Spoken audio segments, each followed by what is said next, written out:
Welcome to the Witchy Work Wishes podcast, a place to find your weekly inspiration for bringing your personal witchcraft practice into your business, work, and office.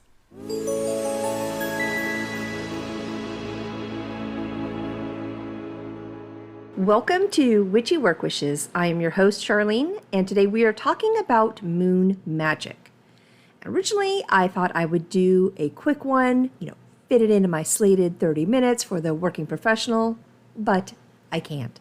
I love moon magic, and each time I started editing this, I ended up doing just the opposite. I added one more thing. So here we are, moon magic in a two-part series.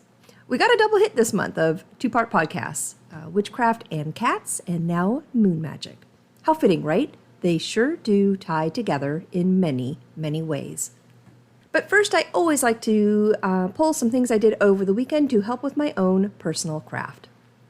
It sure started off with a nice lunch on Friday to launch the weekend. I went with some friends to a local fundraiser to help feed members in my community.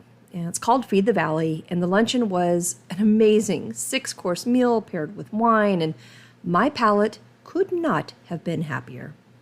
Of course, what happens when you get a little wine in you? Walls are broken down and courage is enhanced. So, on our drive back home, I played an episode of this podcast. Actually, I just grabbed last week's episode on Not Magic, but I played it in the car for them to hear on our drive back. Thus, coming out of the broom closet. I have to say, I'm on a pretty good run with this because they both accepted me completely, as is, witchy vibes and all. So my circle got a little bigger this weekend. The big time consumer this past weekend was, however, some very little fuzzy kittens that I am fostering. I think the Witchcraft and Cats podcast created a bunch of energy with Freya, and so a little batch, like really little, about a week and a half old, came to me just as the second part of the podcast aired. I got a call asking about fostering that Wednesday. Now, fuzzy little fosters at this age are very time-consuming. Bottle feeding at 2 weeks old is around the clock every 2 hours. And yes, even at night. So the question is valid. Am I up for it? Of course, I have done bottle feeding recently, but the last time I bottle fed 5 kittens, it was easily when I was back in my 30s, maybe mid-30s. So now in my mid-50s, getting up every 2 hours at night is a different ballgame. But I said yes, I am up for it. So on Monday, the tiny little fur balls were picked up and the journey of raising them began. Now, fostering animals is so very important to me. It always has been. I've been a foster mom for both wildlife and domestic animals for a really long time, well over 30 years. And honestly, even before that, I was trying to save them on my own as a child. So now I am on the board of directors for my local humane society, and right now I am a foster for them. So the goal with fostering is one of two things. For wildlife, it's all about releasing them back into nature. For domestic animals, it's all about getting them adopted. So it's important. Every minute you're spending with them, you're teaching them how to interact with humans. And while, the bottle feeding is happening like clockwork, the love, attention, and care is also happening so they grow up into lovable, adoptable kittens to find their forever home with a family that needs them. It's a process, and one I take seriously with each batch I get. It makes me feel good. It makes me feel like I'm making a difference, and I find I can do amazing things when it's for something I love. And I love being a mom, even to the furry fosters in my life. I love it. Now, I did not do a card pull this past weekend. I don't know, do you guys ever do this? I think I asked it before, but you like the last one you did so much that you don't want to do another one? The last cards I pulled were the Sandpiper Spirit from my Oracle deck and the Queen of Swords from my Tarot deck, and they were so totally perfect for the questions I was asking. I honestly didn't want new cards. I still don't.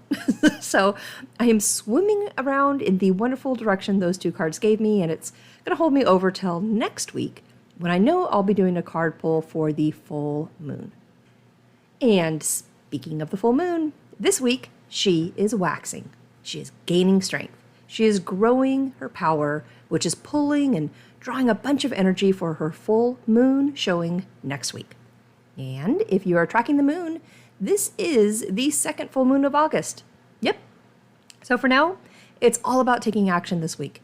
It's about getting those projects you drafted with the new moon started. Give them energy, give them motion and movement for growth. Just as the moon is growing in power, so too should your projects.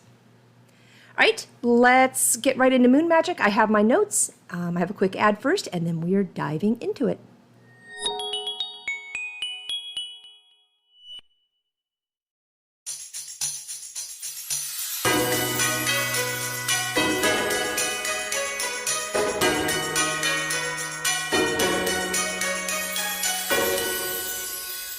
All right, moon magic. Now, I promised to do my best to keep these 2 episodes on track. But since Annika is joining me for part 2 next week, I have a strong suspicion that it will go well beyond my 30 minutes with her, if it doesn't also do it today. So if you normally listen to this on your lunch break or on your way home or on your way to work, stay with me as long as you can as we dive into the moon and all of the amazing magic she has. Now, if you have been listening to my podcast over the past year, you have certainly found a theme. I always like to start with a bit of history about the topic, and today is no different. In fact, the easy break in creating 2 episodes is going to be much like I did with the witchcraft and cats. More general type information on the first part, and then spells and workings specific to our craft with Annika on the second part. So our moon, our Earth's moon. Even if one is not into the magical side of things, there is no disputing the moon has power and affects us all. So let's start there with the facts, or at least some of the most widely accepted concepts about the moon. So the first one of kind of the top 4 is going to be that scientists believe the moon was created over 4.5 billion years ago. And it was created by some type of collision with Earth and either another planet or something about the size of Mars. Now, the moon, they believe, is a piece of Earth that broke off from the impact. These pieces that were kind of floating out after the impact were pulled together with gravity, thus forming our moon. Now, the moon is a little over 200, or a little under, sorry, not over, it's under 240 miles away from us, and it circles or orbits the Earth, completing a full cycle every 29 and a half days, which is why in our calendar layout of, that 30 or 31 days in most months, it will catch up to us like it does this month, and we'll have 2 beautiful full moon showings in 1 month. Now, as the moon is circling around Earth, it's actually doing its own rotation as it rolls around. So think of a marble rolling around a circle. It's fluid, right? It moves. And then lastly, the moon does not have its own light. Rather, it is reflecting back the sun's light to us, which is why the moon changes shape throughout its cycle, looking, full for part of it and then dark for the other, and then lots of waning and waxing in between. But this is all generated by the location the moon is to the sun in its rotation. Now, there's a bunch of amazing data we can geek out on and research when it comes to the moon. Craft or no craft, it is always humbling to me to learn more about our planets, our solar system, and everything in it. But my tie to the moon comes in a couple of parts, 3 really. 2 are very calendar-based. So I was born in July of 1969, which is the year and the month we went to and landed on the moon. Now, the month of July is Cancer, a water sign that is all about the moon. So calendar aside, though, I feel it. I emotionally feel it. I feel the changes, and honestly, I experience different things with different phases of the moon that are pretty specific to my craft. Now, going back to our ancestors, I think it's so cool to know that they looked at the very same moon we look at today. Back then, the legends and the stories and myths surrounding the moon were in every culture around the globe.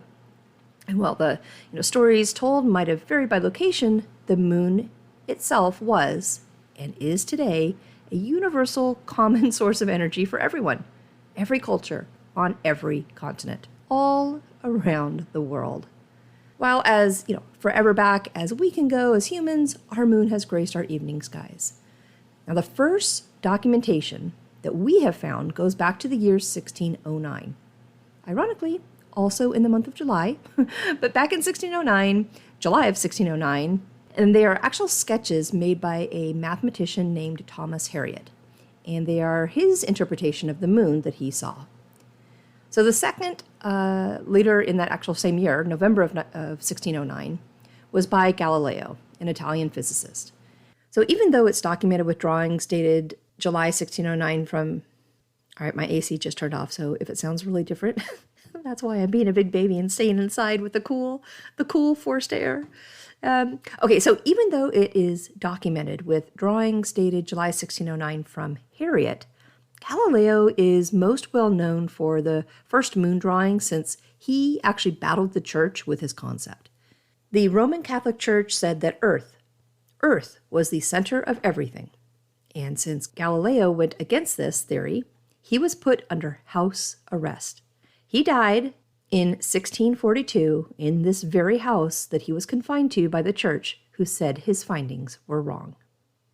Well, whether we are in 1609 or 1700 or really any period of time, the moon physically affects our planet Earth. Most commonly, the moon was used to track seasons, and the Farmer's Almanac has some of these names. So they are, Wolf Moon or Old Moon, also called Moon After Yule. This one comes in January. February has the Ice Moon and Hunger Moon. The Storm Moon and Worm Moon comes in March. April has our Growing Moon and our Pink Moon. The Hare Moon and Milk Moon pops up in May. June is the Mead Moon and Diad Moon. The Hay Moon and Wart Moon is in July. August brings the Corn Moon and Dispute Moon. Harvest Moon and Vine Moon shine in September. October is the Blood Moon and Shedding Moon. The Snow Moon and the Tree Moon, also maybe called the Trading Moon, come in November. And December wraps it up with the Cold Moon and the Oak Moon. These full moons were very important to our ancestors. January's Wolf Moon was named as such because the cold, harsh winter days in January when hungry wolves would scream for food and howl. This is a time for newness, a fresh beginning after Yule. In March, worms would start to come out of the thawing earth soil, showing a time that spring was coming. So that is called the Worm Moon. Think of all the flowers that come up in April, giving it the pink or growing moon name. And with all the activity and fertility comes babies. So the Hare Moon and Milk Moon for May says just that. Baby time when milk is needed. So each month's moon has a reason for its name, and the reason ties directly into the seasons and what is happening here on Earth at the time. The moon not only works with the changing seasons, it actually affects what's going on here with us. Now, back to the rotation of the moon and Earth. Without our moon, we would be spinning much, much faster, and we would be way off tilt. That gravitational pull and dance that we do together allows us to spin just right and tilt just perfectly so our planet survives. Now, it's pretty common knowledge that the moon cycle controls our ocean's tides. But did you know that certain ocean life actually gets signals from the moon of when they should spawn? Kind of like humans getting signals that it's time for fall or time for spring. Marine life get their signals from the moon too. And not just marine life, but wildlife on land. Nocturnal animals are observed as being much more active during full moons, and in general, many animals sync up with the moon cycle to best reproduce and keep their species thriving. Not just animals, this goes for insects and birds too. I know it's used more as a joke, but pregnant women going into labor on a full moon is something that may not have a bunch of numerical data tied to it, but as someone in the healthcare profession or an ER nurse, when a full moon is approaching, they will be ready for extra babies coming their way. Did you know that each year the moon, our beautiful moon, moves a little farther away from Earth? Not much, but it is measurable, right? It might be something like under 2 inches each year, but still, it is slowly drifting away from us. And guess what? Our Earth is slowing down. With each inch farther away from us, our planet is slowing down its nice little rotation pace. And this affects our climate. This affects our tides. Everything, really. As much as we need our sun, our handsome, masculine, energetic sun, we need our moon, our beautiful feminine moon. We need the balance of both to survive. If you are just starting out your personal moon journey, I'm going to bet you are fully aware of the full moon. Most everyone feels something on a full moon, if for nothing else, the pure satisfaction of appreciating her beauty when all lit up and shining. Now, if you ask someone who may know a little about moon cycles, you'll probably hear that there are 4, right? The full moon, a waning moon, the new moon, and the waxing moon. And they are right. Those are the solid basic 4 stages. But if I may, walk us through all 5 stages of the moon cycle and what happens in between them. So it may seem like we should start with a full moon, but let's not. Let's start at the beginning of the moon cycle, and this is called the new moon stage. It is the time just after complete darkness, when the moon's cycle ends, that you'll see that first sliver, that tiny little glimmer of light, that crested moon shape that comes up in the sky. This is considered the first lunar phase, and the sun and the moon have come into the same positions. They are starting over. We have a fresh beginning and a new moon that is starting to grow. Next comes the waxing moon, and this stage actually does have 3 parts to it. In a waxing moon, you have waxing crescent, first quarter, and waxing gibbous. Now, during this time, the moon is gaining strength. She's getting bigger and bigger and stronger and stronger. Then it happens. Our third stage, which is the full moon. This beautiful, huge, full round moon time, which we are all very aware of. Next and fourth is the waning moon. And just like the waxing moon, this stage also has 3 parts in the exact opposite direction. So while our waxing moon ended waxing gibbous, our waning moon is going to start waning gibbous. Then it's third quarter, and then waning crescent. And during this time, the moon is getting smaller and smaller until we barely see that little sliver in the sky. Now, the 5th and final stage is the dark moon. And yes, I definitely hear people use the term new moon and dark moon interchangeably, but they are not one and the same. The dark moon is the end of the moon's cycle, while the new moon is the beginning of one. So, 5 very distinguishable phases of the moon that we will see and go through with her during each of her cycles. And in case you have not heard, there are 13 moon cycles each year. Guess what that matches up to? Yep, a woman's natural cycle. We have 13 of them every year during our fertile years. So ladies, don't let religious trauma tell you the number 13 is bad. I know Friday the 13th can be a superstitious day for some, but really, it's only considered bad by those following the Christian faith. Before patriarchal times, it was a day to worship the feminine and honor the cycles of creation, of death and rebirth. So on the contrary, it's an incredibly lucky day. It's a day of the goddess. The number 13 is tied to so many things, but for the feminine, we have 13 feminine moons in our year. And the number 13 in feminine energy is considered to be, the number of death, rebirth, creation, fertility, and blood. If you are a Friday the 13th type girl or are learning more about the power of it, we only have one more day like this in 2023. There was a Friday the 13th back in January, and there will be one more in October. And then that's it. That's it for this year. And we only had one last year. So they don't come as often as you think. And when we do, in fact, get a magnificent Friday the 13th day, celebrate it, embrace it, honor it. So don't let religious trauma tell you the number 13 is bad. It's not. Quite the opposite. It's very, very powerful. It is inherently feminine, and it is so very tied to the moon. All right, it's hard not to get into some of the amazing witchy stuff we can do with the moon and all of her amazing stages, but I am saving it. All that juicy good stuff for next week when Annika will be with me. And remember how I was kicking myself last week since I switched things up and bumped the not magic and in real quick and then realized I missed the new moon to tie the moon magic episodes to. Well, it worked out just as it was supposed to. I have so much data, and honestly, these 2 episodes are just touching on the topic, but I have so many notes that I could not get everything into one recording, so I split it.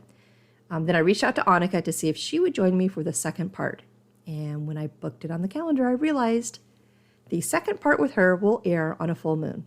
So hold tight, we are getting super witchy next week. For now, though, let's get back to the amazing moon and her 5 cycles and get into the specific energy that is associated with each one. All right, new moon. This stage is all about the beginning of something, the fresh start, the time to set intentions and define your manifestations. It's a great time to cleanse, not just clean, but cleanse your space. If you do shadow work, this is a wonderful time to journal and work on areas of self-improvement.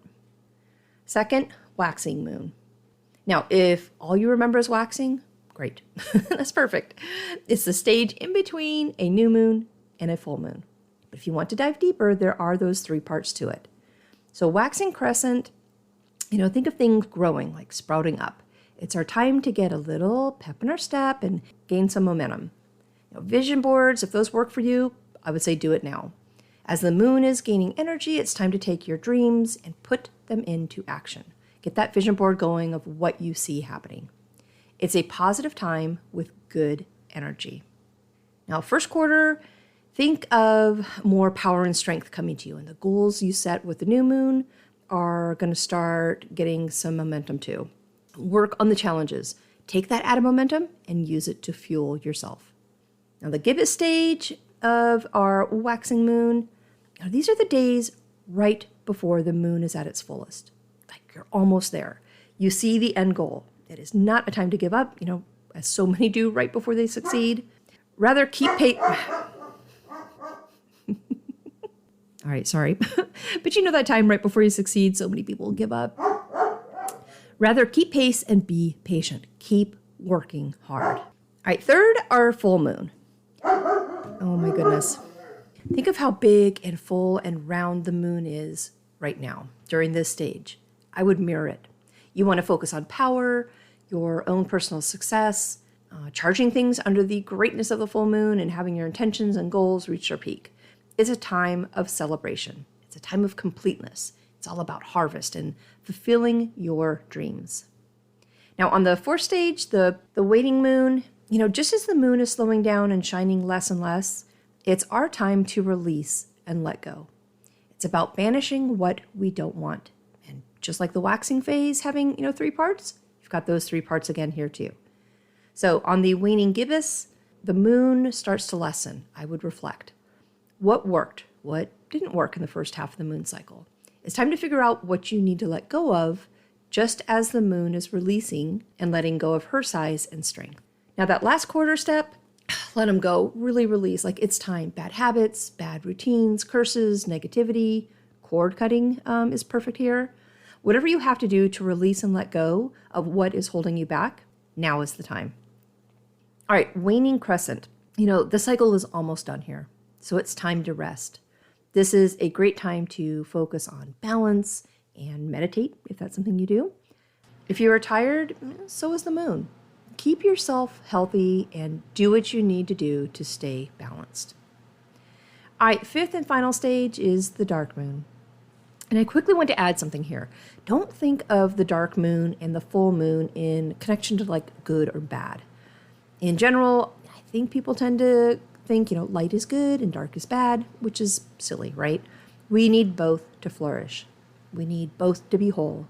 We need both light and dark to balance our lives. So the dark moon, it is not a bad moon, nor does it drum up some odd mystery type feelings. The dark moon is all about the last stage, and we can use this time to retreat, look deep, like really look deep, within ourselves.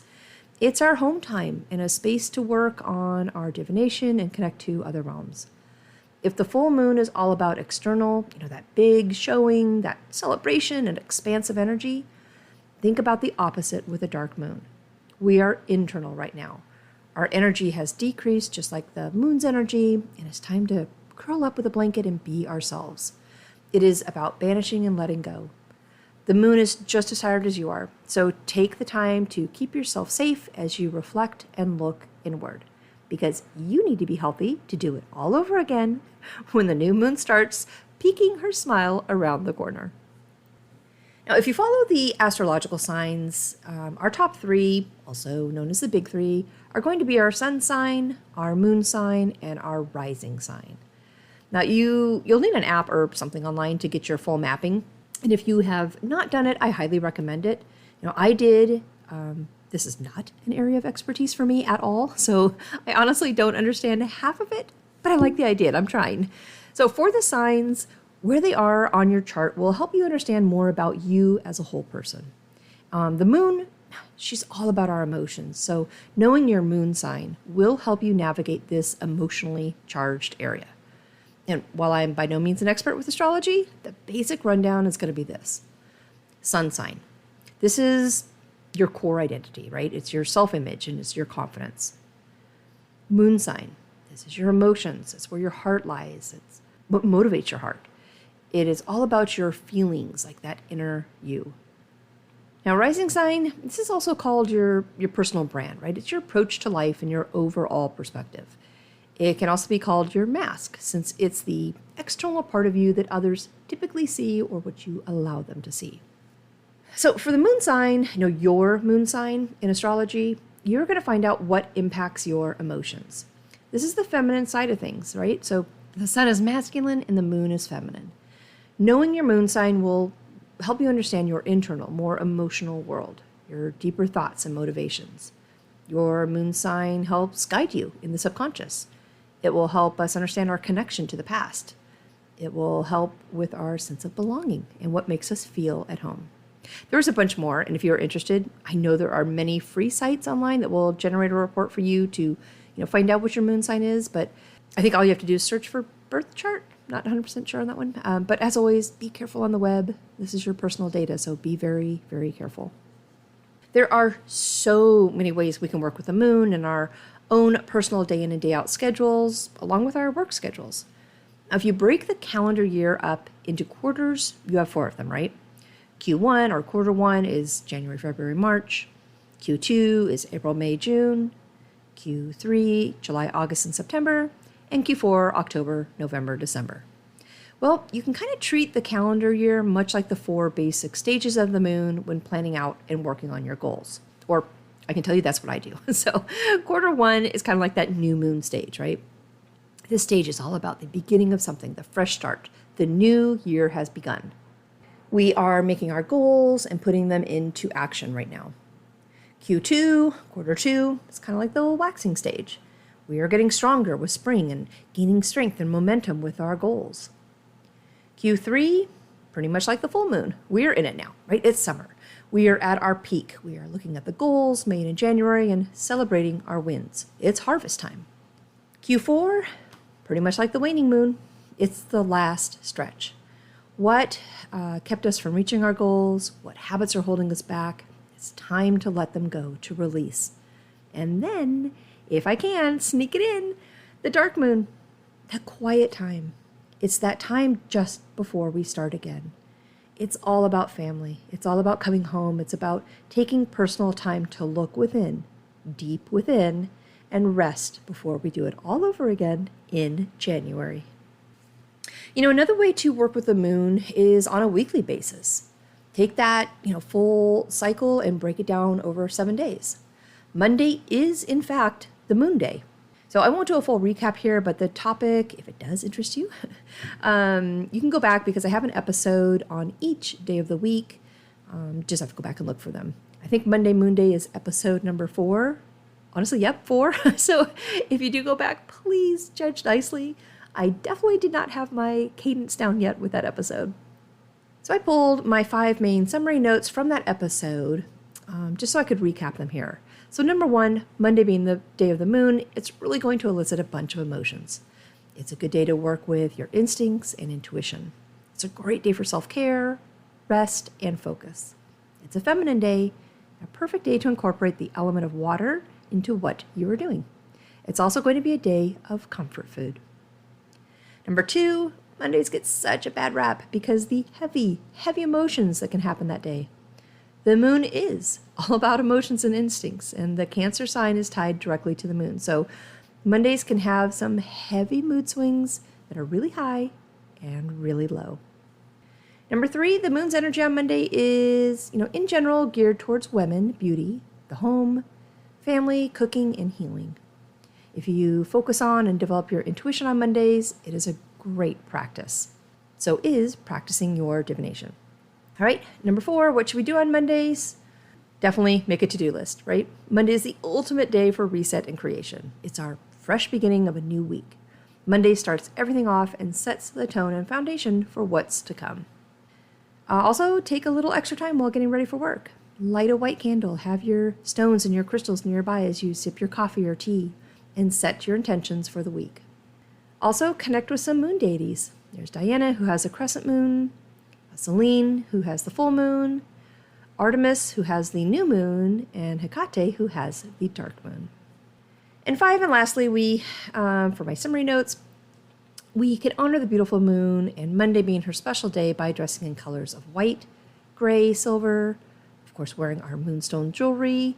All of that will help embrace Monday Moon Day.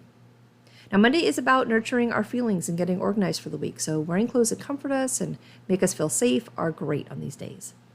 And don't forget, we want clothes that are free-flowing, loose, and feminine, as they will complement the moon's energy. Now, back to working with the moon's phases during the 7 days of the week. Obviously, Monday starts it off strong with Monday Moon Day. This is your new moon time. Tuesday, Wednesday, that's much like the waxing phase. You have energy. You might have some battles. You are getting things done.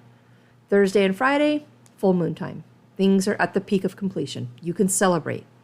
And then Saturday and Sunday is waning time, when we are winding down. Another way we can work with the moon is working with the moon deities. Now, I'm not going to jump into this one in full detail since it's on the docket for next week's episode. Annika, who is coming next week with me, works closely with Hecate, who is one of the moon goddesses, specifically the dark moon. But I will say, as I just mentioned, Diana, who has the crescent moon. Diana is a Roman goddess of the moon and hunting. We've got Selene, who has the full moon. Selene is the Greek Titan goddess of the moon. Artemis, who has the new moon, and Artemis is the Greek moon goddess of the hunt. And Hecate, who has the dark moon. Hecate is the Greek goddess of crossroads and the 3 paths. Those will be the 4 main deities that we'll be mentioning, but I'm going to pause it for now because we are going in deep next week. So if you would like to honor the moon in your practice, even more, and maybe incorporate it into your corporate world, there are easy ways to do it. The first is outfits, right? Dress in colors and wear jewelry that embrace her. The moon is all about nurturing our feelings, so wearing clothes that comfort us and make us feel safe are perfect. Just like I mentioned, we want those clothes that are free-flowing, that are loose and feminine. These are going to complement the moon's energy. And again, you'll want clothes that will provide comfort and make you want to snuggle up. Second one is colors. Top 3 colors for the moon are certainly white, silver, and gray, but another good area that complements the moon are going to be tones of blue. Now, for jewelry, crystals, gemstones for the moons, there are a handful that can complement and enhance the moon's energy, but I have a top 2. And of course, number 1, the moonstone. It's so incredibly powerful and beautiful. I not only have the actual stones, I also have the amazing stones in jewelry that I usually do wear on Mondays, but I will wear them anytime I need the moon's energy. So moonstone enhances your intuition. It's said to bring success in what you want to obtain in your business. Now, if you have a moonstone or moonstone jewelry, the best time to charge this stone is in the light of a waxing moon. Keep your moonstones out of full moons, new moons, dark moons, and waning moons if you want them recharged. Really just focus on the waxing moon stage. So those other nights are actually going to take away the moonstone's energy.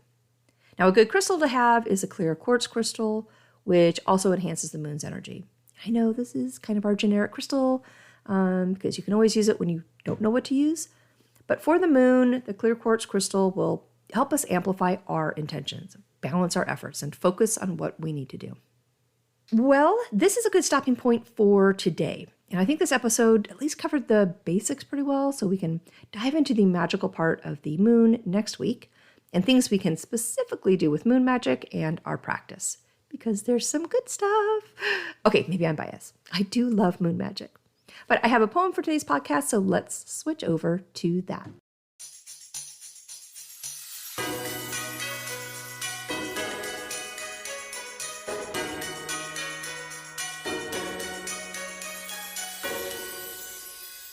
Well, I wrote this back at the beginning when I started my podcast series, specifically with the episode for Monday Moon Day, and I still love it today. So it is perfect for wrapping today's episode up. The moon, in her gentle and beautiful grace, guides us through our witchy space. With turning tides and strings that pull, our hearts respond with emotions in full. The emotions speak of joy and pain, for without these our hearts abstain, and lost to be our paths would turn, forever gone our lessons to learn. So pull the strings of our heart she must, her guidance and vision like clockwork we trust, and with each month the time repeats, as intuition and instinct gladly meet. It's within these both that our strength is found, her guiding moonlight is big and round, or maybe yet it's just a sliver, with an instant feeling that makes us shiver. The goosebumps rush and the vision comes clear. The moon gently whispers for us to hear. If we take our time and listen close, we'll get her guidance in a silver dose. Our deities for the moon, they say, are Diane, Selene, Artemis, and Hecate. Their message rings true, loud and strong. To the moon we trust, and all belong. As we close our eyes and nightly dream, the moon repeats her beautiful theme. As she rises high into the sky to shine, our thoughts are clear and our hearts align. To honor her, our whites we wear, with tones of gray and silver flare. Our moonstone rock and jewelry chain show how our love will never wane. We call upon her wisdom at night, and charge our water in her shining light. As our crystals heal and our rhymes are said, she grants our words in the days ahead. And as those wishes and callings arise, our hearts with hers she beautifully ties. Yet again, with her gentle and beautiful grace, she guides us through our witchy space. Well, that is all I have for you this week. Be sure to come back next week. A full moon Wednesday, when part 2 of Moon Magic will air. And I'll have Annika with me to join in all of the witchy fun we'll be talking about with the moon and our own personal practices. I hope you have a great rest of your week and weekend. I'll talk with you next week.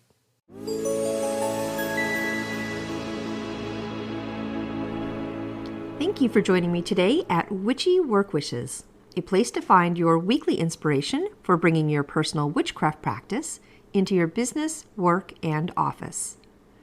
For more information and additional content, please visit me online at witchyworkwishes.com. If you want to send me a personal note, please email me at info@witchyworkwishes.com. And of course, you can follow me on Instagram and Facebook. Just search for Witchy Work Wishes.